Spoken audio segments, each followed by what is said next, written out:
Bon, écoutez, Monsieur le Président Hiriard, chers amis, d'abord merci de m'avoir invité à clôturer cette conférence nationale de l'emploi territorial. Moi, je suis très heureux d'être parmi vous, malgré les difficultés que vous avez remontées et que nous connaissons au Conseil supérieur, puisque nous avons publié, nous avons voté un rapport sur la question des médecins territoriaux il y a 1 an et demi à peu près, un rapport que nous avons remis donc aux ministres concernés, avec un effet que vous connaissez. Bon, enfin, ça n'empêche qu'il faut continuer parce que la situation, en effet, dans ce domaine-là, est grave. Moi, Michel a dit tout à l'heure qu'il avait vu rencontrer le président de l'Ordre des médecins. Moi, je suis prêt à refaire, au nom du Conseil supérieur, mais éventuellement avec la fédération, une démarche à nouveau, hein. Je crois qu'il faut continuer. Je pense qu'on peut également obtenir peut-être une couverture médiatique, comme on dit, un peu plus importante, parce qu'il n'y a que ça qui marche.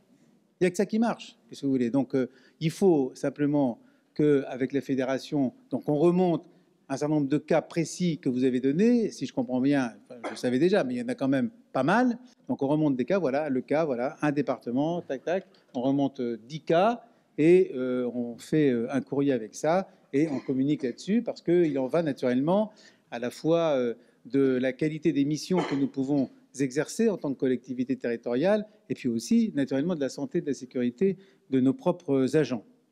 Donc, on va faire ça, hein, Michel, si tu en es d'accord. Voilà, Jean-Robert, là-bas, à noter. Prends des notes, Jean-Robert, parce que tu as du boulot après. Voilà, je voudrais donc vous dire tout le plaisir que j'ai à être parmi vous, parce que, bien sûr, le Conseil supérieur, vous le savez, est très lié avec les centres de gestion. D'ailleurs, une majorité des membres du Conseil supérieur sont en réalité également membres des instances dirigeantes des centres de gestion. Moi, je suis moi-même premier vice-président du Centre interdépartemental de gestion de la Petite Couronne. Donc, il y a naturellement un lien important et parmi les deux rôles qui sont ceux du Conseil supérieur, que je vous rappelle, d'abord l'avis sur l'avis obligatoire sur tous les textes qui concernent la fonction publique territoriale. Hier, nous avions la séance mensuelle, puisque le Conseil supérieur se réunit à peu près une fois par mois. Elle a duré 8 heures. On a quand même fait 1 heure d'interruption, mais elle a duré 8 heures. Une séance d'ailleurs qui s'est très bien passée dans le climat, hein. On peut dire que la discussion entre les employeurs, les organisations syndicales et le gouvernement, et notamment la direction générale des collectivités locales, est parfaitement de bonne qualité, courtoise et même constructive, puisque nous parvenons à faire évoluer les choses. En plus, la séance plénière, vous en doutez, c'est le résultat de travaux préalables qui ont lieu parfois pendant pratiquement plusieurs années, hein.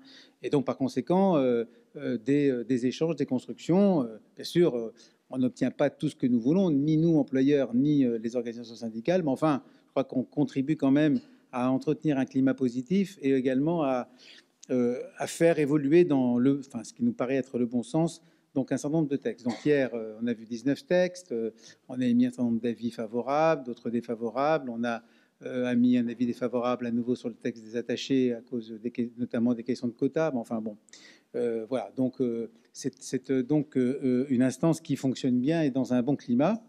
Et puis le deuxième rôle, il est très important, je veux y insister, c'est le rôle d'autosaisine. Et c'est à travers le rôle d'autosaisine que nous avons considérablement développé ces dernières années. C'est à travers ce rôle d'autosaisine, d'abord, que nous pouvons travailler en étroite collaboration aussi avec notamment les centres de gestion, et que nous pouvons donc faire remonter, structurer des prises de position, des réflexions autour d'un certain nombre de domaines. Les médecins, ça a été le cas. Donc le rapport existe. Il dit à peu près ce que vous avez dit cet après-midi. Il y a eu récemment un rapport sur la filière animation, bon, qui, je crois aussi, a eu son utilité parce que je crois que la ministre y a été très sensible. Nous sommes en train de travailler sur un rapport pour faire le point sur la protection sociale complémentaire et c'est la commission qui est présidée par Daniel Leroy qui y travaille. Alors, il va sortir au début de l'année prochaine. On travaille également sur les ATSEM. C'est vraiment là aussi un métier qui mérite toute notre attention parce qu'il y a des évolutions importantes qui ont eu lieu. Donc, tout ceci donc produit des documents dont je veux le souligner parce que c'est ça l'apport du Conseil supérieur, ils sont votés à l'unanimité. En tout cas, il n'y a pas de vote contre. Moi, si je sens qu'il y aura un vote contre, soit des employeurs, soit de telle ou telle organisation syndicale, on ne met pas au vote. Parce qu'on n'est pas dans un rapport de force. On est dans la publication de documents qui ont reçu un consensus. Et ces documents-là, vous l'imaginez bien, sont donc très puissants vis-à-vis de nos interlocuteurs, notamment gouvernementaux, voire même associations d'élus. Donc, c'est la raison pour laquelle donc ces rapports sont souvent pris en considération, alors plus ou moins vite, mais en tout cas, sont pris en considération. Bon, le dernier rapport, c'est un rapport qui a été adopté le 6 juillet dernier, donc en séance plénière, qui s'appelle « Demain, la fonction publique territoriale ». C'est un rapport un peu particulier. On a souhaité, après le renouvellement du Conseil supérieur en 2015, donc lancer une réflexion sur l'avenir de la fonction publique territoriale. Il y avait plusieurs raisons à ça. D'abord, on ressentait le besoin, et puis on voulait aussi dire des choses qui n'étaient pas totalement, j'allais dire, partagées peut-être par un certain nombre de nos concitoyens. On entrait dans une période aussi électorale, donc on voit d'ailleurs ce que ça donne, c'est tout à fait intéressant. Et donc on voulait donc avoir un document qui soit vraiment un socle partagé entre employeurs territoriaux et représentants des agents autour des valeurs, de l'avenir, des principes de la fonction publique territoriale. C'est ce document donc, qui a été voté le 6 juillet, sans opposition, et donc qui constitue aujourd'hui un bon socle de travail. Et je vous invite d'ailleurs à le découvrir. Il est téléchargeable sans difficulté, il est gratuit, tout va bien. Il est téléchargeable sans difficulté sur le site donc, du Conseil supérieur et il a été assez largement communiqué.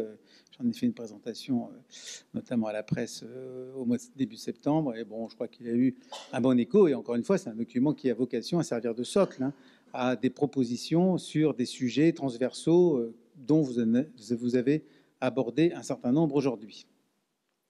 Donc, bon, dans la journée là, que vous avez connue, il y a un certain nombre de thèmes qui naturellement figurent dans ce rapport. Ils illustrent évidemment la variété du travail et du rôle des centres de gestion. Moi, je veux souligner aussi la très grande actualité de la question de l'emploi territorial. Hier, nous avions ensemble, avec Michel Hiriard et avec François Deluga, nous avons, et les représentants de l'ADF et de l'ARF, nous avons présenté donc, le baromètre Horizon 2016, mais tu en as parlé sans doute, Michel. Donc, oui, il était présenté ce matin. Oui. Donc, voilà, bon, vous avez vu que c'est un travail...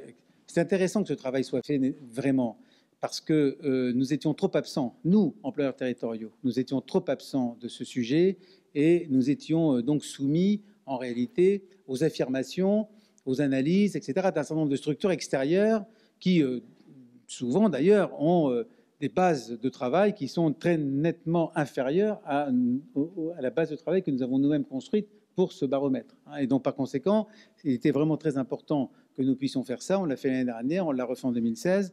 Donc, ça montre qu'on s'inscrit vraiment dans un rendez-vous annuel et, pouvons-nous l'espérer en tout cas, dans une objectivation des données concernant donc la fonction publique territoriale. Et puis, on voit bien aussi qu'il y a eu des dispositions dans la loi déontologie, par exemple, sur la fonction publique territoriale. On voit bien aussi combien les lois de réforme institutionnelle, je ne parle pas de décentralisation, je parle de réforme institutionnelle, les lois MAPTAM et les lois NOTRe, donc bouleversent, viennent modifier le contexte institutionnel qui est le nôtre, suscitent aussi l'inquiétude des agents, ont aussi provoqué des réflexions au sein des structures de la fonction publique territoriale, notamment dans les centres de gestion. Et à cet égard, moi, je veux souligner donc l'importance de ce que nous avons mis en place progressivement sur tout le territoire à travers les conférences régionales de l'emploi territorial. C'est une initiative tout à fait importante. Ça montre que nous pouvons, et ça c'est vraiment très important, et il faudra encore pousser naturellement, ça montre que nous, employeurs territoriaux, cadres territoriaux, eh bien, nous pouvons aussi prendre en main la réflexion, la prospective sur ce qui nous concerne au premier chef, c'est-à-dire l'emploi territorial, nos agents et la gestion de nos ressources humaines. c'est quelque chose d'important. On n'attend pas tout, il ne faut pas tout attendre de l'État et de textes qui nous sont proposés sur lesquels on n'est que passif et en réaction. Il faut qu'on propose. Et je crois qu'aujourd'hui, peu à peu, sur le territoire, eh bien, nous sommes en train, ici même d'ailleurs, nous sommes en train de construire cette capacité collective des employeurs territoriaux, de leurs collaborateurs, donc de construire véritablement cette réflexion et cette capacité prospective. Moi, j'ai participé récemment, c'était donc il y a même pas un mois, à Lyon, à la conférence régionale de l'emploi territorial à Lyon, qui est organisée par le centre de gestion du Rhône. J'étais mardi soir dans le Loiret avec le centre de gestion. C'était pas une conférence régionale, c'était pour le centre de gestion du Loiret, mais où nous avons donc travaillé notamment avec le sénateur Vassel. Nous avons donc présenté la loi déontologie et discuté autour de cette loi. Il y avait quand même à peu près une centaine de personnes sur un département, donc d'élus et de directeurs de DRH et de directeurs généraux de service, ce qui est pas mal quand même. Hein. Ça montre un vrai intérêt, une vraie mobilisation maintenant des employeurs autour des questions de RH. Je dois aller, je crois, à Aix, non? Oui, bientôt, à la fin du mois. Donc, c'est beaucoup de déplacements, mais c'est aussi beaucoup de richesse. Et on voit bien cette vitalité et cette richesse des débats.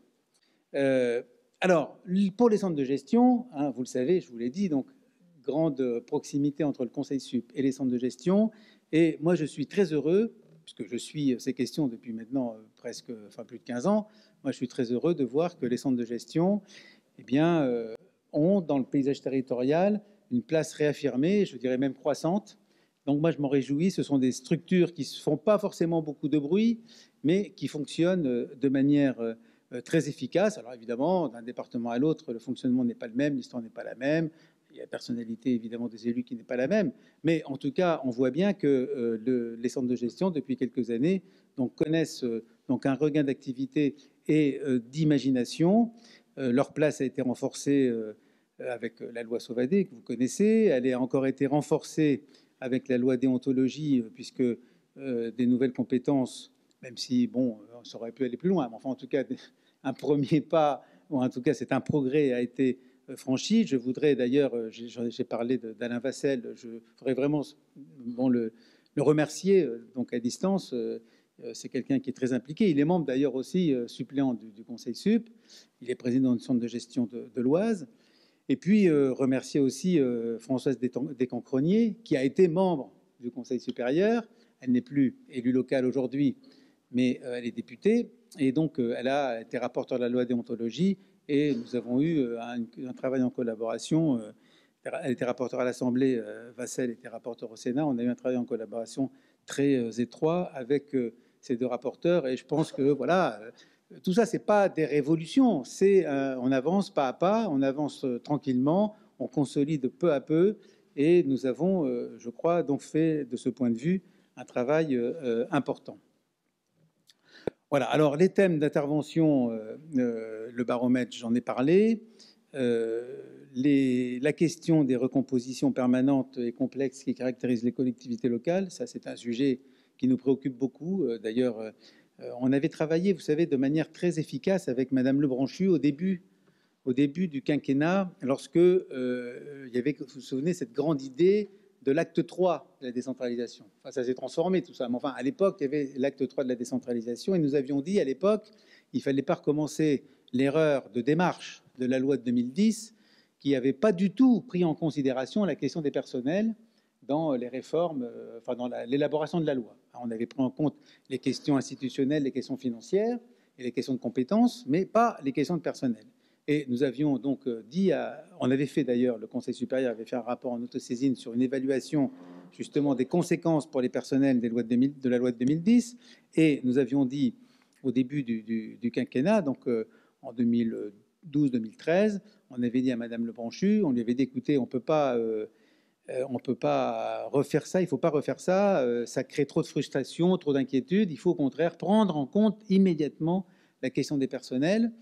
Et à cette époque, le Conseil supérieur a même eu un rôle encore un peu nouveau, c'est-à-dire qu'il a été un peu précurseur dans la réflexion. On avait fait plusieurs séances de réflexion avec les organisations syndicales, les employeurs et les représentants du ministère pour voir comment, justement, bien inclure la question des ressources humaines dans les lois. Et c'est ce qui s'est passé.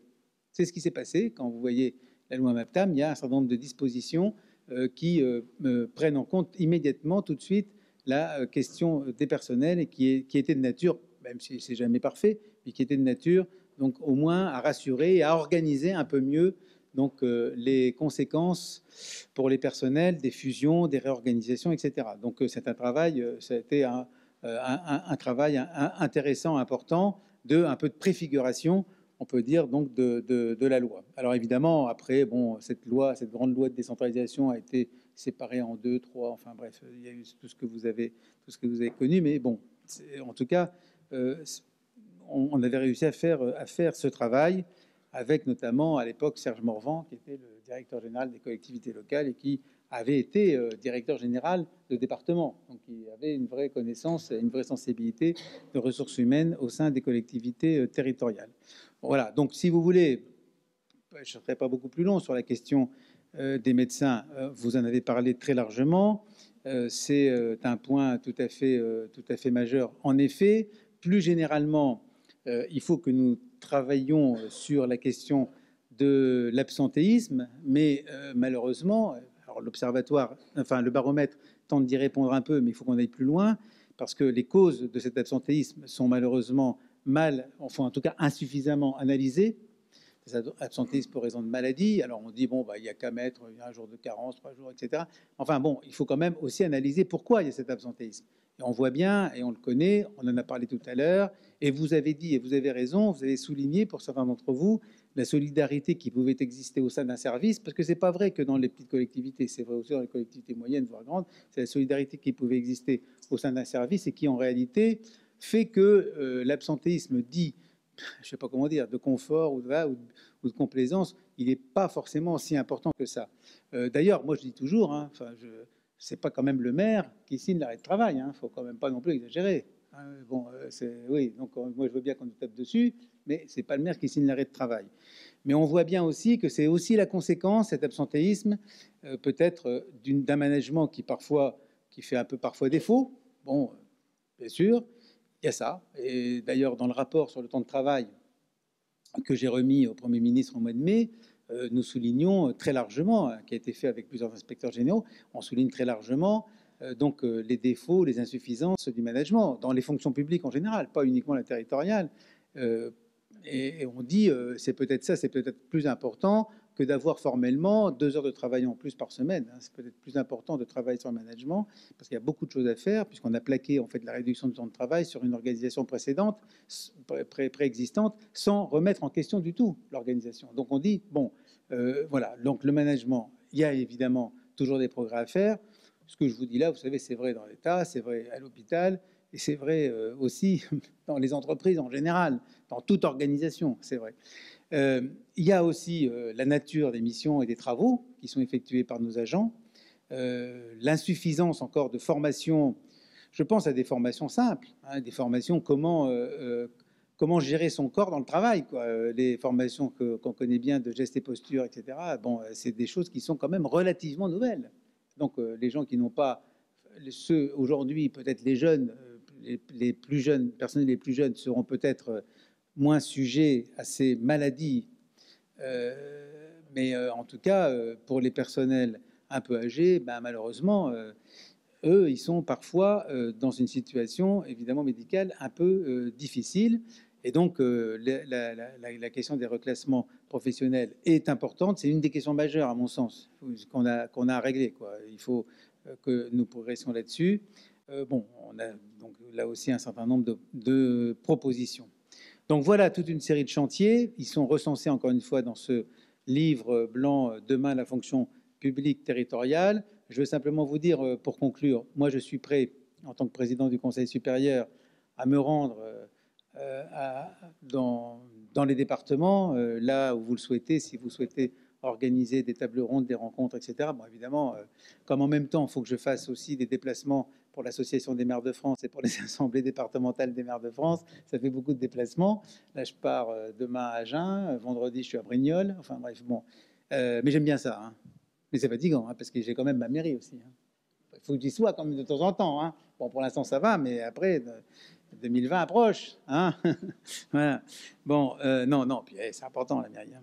Il y a du boulot. Donc, je suis prêt à me rendre. Vous savez que nous travaillons, et ça, c'est aussi un peu nouveau, parce que moi, j'ai le souvenir, j'étais pas président du Conseil sup, mais j'ai le souvenir des relations qui existaient entre le président de la fédération à un moment donné et le président du CNFPT.